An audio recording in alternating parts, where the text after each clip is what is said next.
bagaimana kabarnya hari ini? Maka kalian jawab, Alhamdulillah, luar biasa. Yes, yes, yes. Bisa? Bisa. Bagaimana kabarnya hari ini? Alhamdulillah, luar biasa. Yes, yes, yes. Baik, hari ini kita akan belajar mengenai siklus air. Pastinya di sini kalian bertanya-tanya kan, mengapa sih air di bumi itu tidak dapat habis? Mengapa sih air di bumi itu tidak dapat habis? Karena di bumi itu mempunyai siklus air. Nah, untuk menjawab pertanyaannya, mari kita sama-sama belajar tentang mengenai siklus air. Nah, siklus air ini merupakan sebuah proses perputaran air dari bumi menuju ke atmosfer dan kembali lagi ke bumi. Nah, untuk siklus air tersendiri itu terbagi menjadi empat. Yang pertama itu ada namanya evaporasi. Nah, evaporasi ini merupakan penguapan dari air laut, air sungai, air danau menuju ke udara. Nah, kemudian ada juga namanya kondensasi. Nah, kondensasi ini merupakan air laut dan air sungai yang menguap tadi naik ke atmosfer kemudian membentuk awan. Awan ini disebut dengan proses kondensasi. Kemudian awan ini ditiup oleh angin, kemudian menyebabkan awan ini menjadi gelap, kemudian terjadinya hujan. Nah, proses turunnya air hujan ini ke bumi itu disebut dengan presipitasi. Nah, setelah air hujan jatuh ke bumi, maka terjadinya infiltrasi. Nah, infiltrasi ini merupakan penyerapan dari air hujan tadi yang turun ke bumi. Nah, untuk lebih jelasnya, mari kita lihat di sini merupakan media yang nyata ataupun konkret yang ada di bumi tentang siklus air. Boleh dilihat? Sudah melihat semua? Sudah.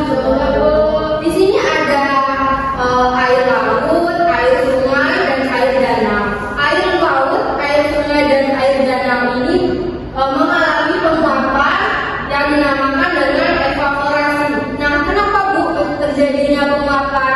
Karena dibantu atau karena terkena sinar matahari. Jadi, air laut, air sungai, dan air danau mengalami penguapan yang disebut dengan evaporasi.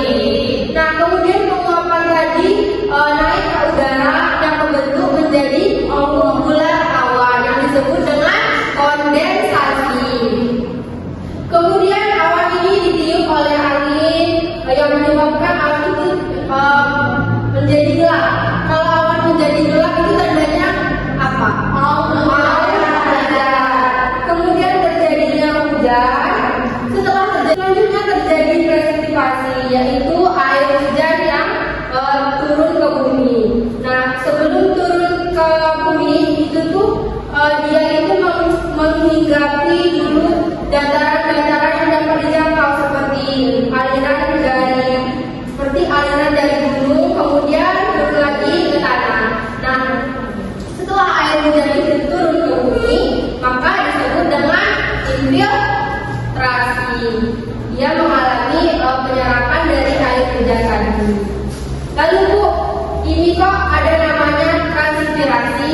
Nah, transpirasi ini merupakan penguapan dari tumbuhan-tumbuhan seperti daun, pohon, dan tanaman-tanaman lainnya. Sudah mengerti? Sudah, Bu.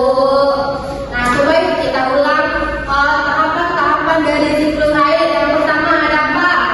Evaporasi. Yang kedua ada kondensasi. Yang ketiga ada presipitasi. Dan yang terakhir ada infiltrasi.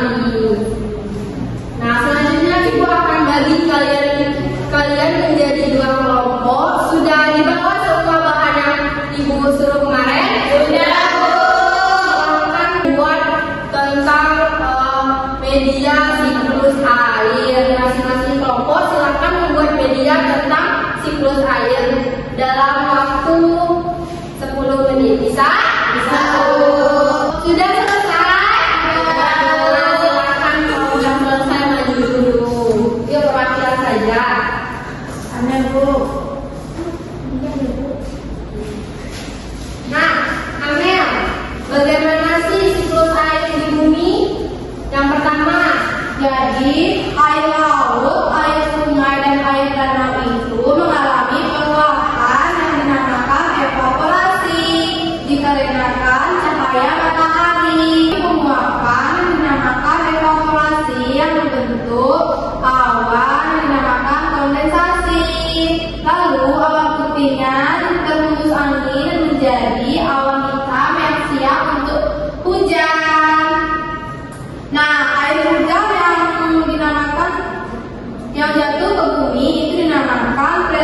kasih. Kemudian, air hujan diserap oleh tanah dengan rapat infiltrasi. Ya, terima kasih. Beri aplaus dulu untuk April.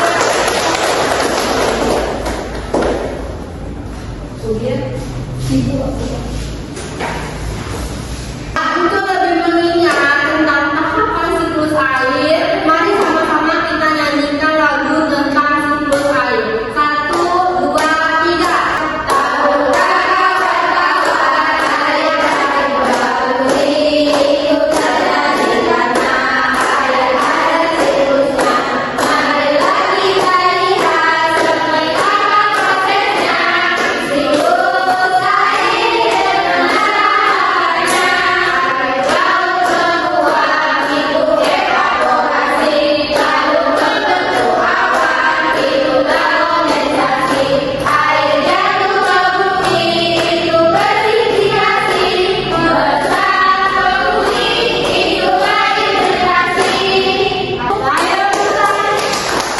penjelasan tentang siklus air. Lalu apa dampaknya bagi kita? Bagaimana cara kita melestarikan siklus air ini? Salah satunya dengan cara reboisasi, yaitu penanaman pohon kembali. Walaupun siklus air ini dapat diperbaharui, kita itu tidak boleh boros dengan air. Kita itu perlu menghemat air karena banyak di daerah-daerah yang lainnya itu merasa kekurangan air. Bahkan untuk mendapatkan air yang bersih saja sulit. Salah satunya silakan buka buku temanya. Di situ ada teksnya, demi air bersih warga Wonorogo rela berjalan sejauh 15 km.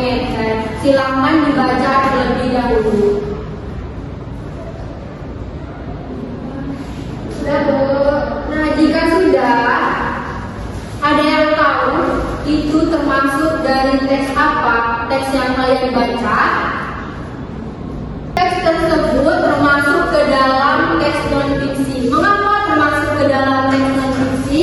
Karena di dalam teks tersebut memuat tentang peristiwa yang terjadi secara nyata. Nah, sekarang silakan kalian urutkan peristiwa dari teks tersebut, apa yang terjadi di dalam teks tersebut, kemudian di mana letaknya, kemudian apa penyebab warga Wonorogo tadi mengalami kesulitan mendapatkan air. Kalau sudah, sekian pertemuan kita pada hari ini. Mungkin hanya itu saja.